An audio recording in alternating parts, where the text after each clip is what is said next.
Hey everybody. Yesterday I had probably one of the most religiously fulfilling experiences of my life. I consider myself to be a very spiritual person. But yesterday I participated in a ritual with about 100 other pagans within the Chicagoland area and some outside of the Chicagoland area from many different traditions who came together to celebrate unity. We had what we call a water sharing ritual. It was a unity of earth. It's Waters of Spring ritual is what it was called. And I wanted to take some time to talk about unity within the pagan community and some of the things that I've heard along the way on this past weekend. And the first thing I want to talk about is Friday night. I got the chance to go to a lecture of Oberon Zell-Ravenheart's at a tattoo parlor called Heathen in Summit, Illinois. It's a brand new tattoo shop. They just opened. They just had their grand opening, and it's awesome. Like when I get my income tax refund, I'm totally getting some. I have a tattoo right here, and it needs to be shaded in. Again, you can see like the red is starting to fade right here, and there's a little bit of scarring at the top.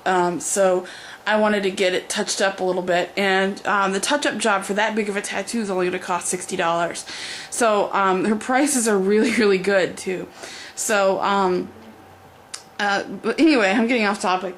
So Heathen Inc. is a really good shop, and Oberon Zell was there Friday night, and he talked a lot about his experiences within the community and about Church of All Worlds.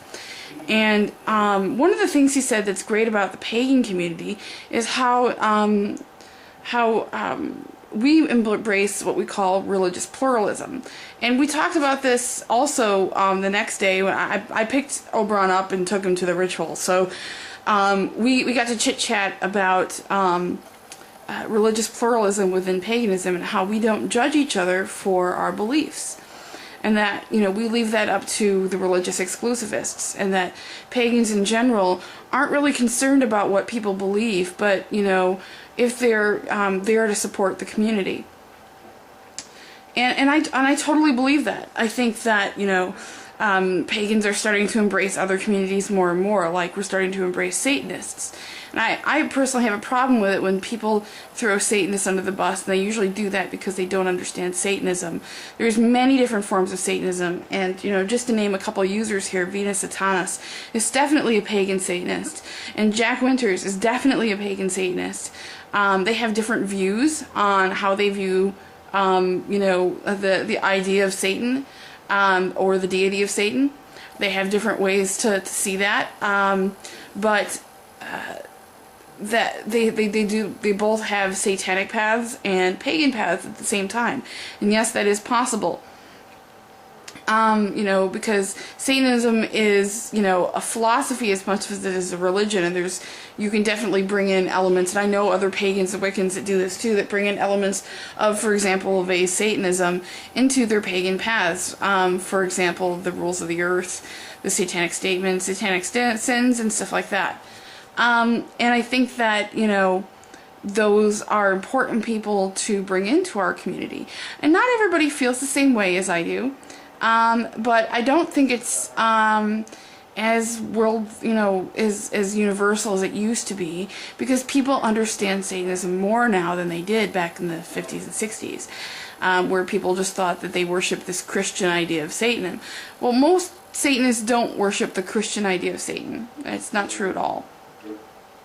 And now that we realize that, we are much more accepting of them, and we realize that they are just as persecuted as we are, and therefore want to include them into our community. Now, I didn't talk specifically with Oberon about Satanism, but those are my beliefs. But he did, one of the things he touched on was how pagans are very, we're not so much concerned about what people believe as we are what their intentions are. And I wholeheartedly agree with that, and I think that my ideas on Satanism coincide with that. And I think that, the ritual that was done was, you know, one of the most unifying experiences I've ever had. I'm just going to name off some of the groups and some of the traditions that were represented there. We had a couple different invocations, and one was done by, I believe, an OTO group. And then there was a couple different Wiccan organizations. One was Chicago Reclaiming, and I thank you so much. I thank them so much for their presence. The Correllian Nativist tradition was there, with Rev Don Lewis, who I got to speak with for a little bit too. He's freaking awesome. And he also recorded it, so I'm hoping that soon we'll see ritual footage. If you go over to the Magic TV channel, you'll probably see footage of the ritual that both Reverend Don, myself, and of course Oberon Zell was at, and several other people within the Chicago pagan community participated in. There was Lavelle and Lisa, who own the Occult Bookstore. They did an altar blessing and cleansing from the Voodun tradition, and that was one of the most awesome things I've ever seen. I want to thank them personally for that. That was awesome. I wanted to thank, and I'm not going in order, so I apologize if I miss anybody. I wanted to thank the Wild Onion Grove, who is part of the ADF, who did an awesome invocation of different aspects of, you know, like the descendants and the ancestors of blood, and the ancestors of spirit, and the ancestors of the hearth, I think it was, and the descendants. That was absolutely brilliant. That was beautiful. I wanted to thank Phyllis from the Troth, and for her wonderful. She sang an invocation to the ancestors and the Norse gods, and that was absolutely beautiful. I wanted to thank Fellowship of Isis, and their invocation of different Egyptian gods and invocation of Isis. That was awesome. I wanted to thank Joan Forest Mage for her wonderful energy that she represented, and allowing us to invoke our own gods. That was brilliant as well. And there's many more, so I apologize. I'm not naming all of them, but I want to thank Oberon Zell, obviously, for bringing his wonderful energy. And, you know, he hasn't been feeling good, and he came all the way out here to Illinois and did, you know, 3 wonderful events for us. And it's just, you know, it blows my mind how much energy he has, how much wisdom he has, and how great of a person he is. He's really a warm, kind person, and I want to thank him for talking to me personally and being so genuine and nice person. He really is. And, you know, we got to really discuss some key issues, you know, and I did so with Reverend Don as well. We had some good conversations.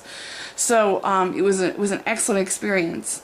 And, you know, the whole ritual kind of culminated to this kind of ecstatic event at the end. It was one of those things where it went from very much from you know, a low point where we were grounding, and then through kind of you know, the archetypal and analytical side, and then, you know, to this action up to just like pure emotion and feeling.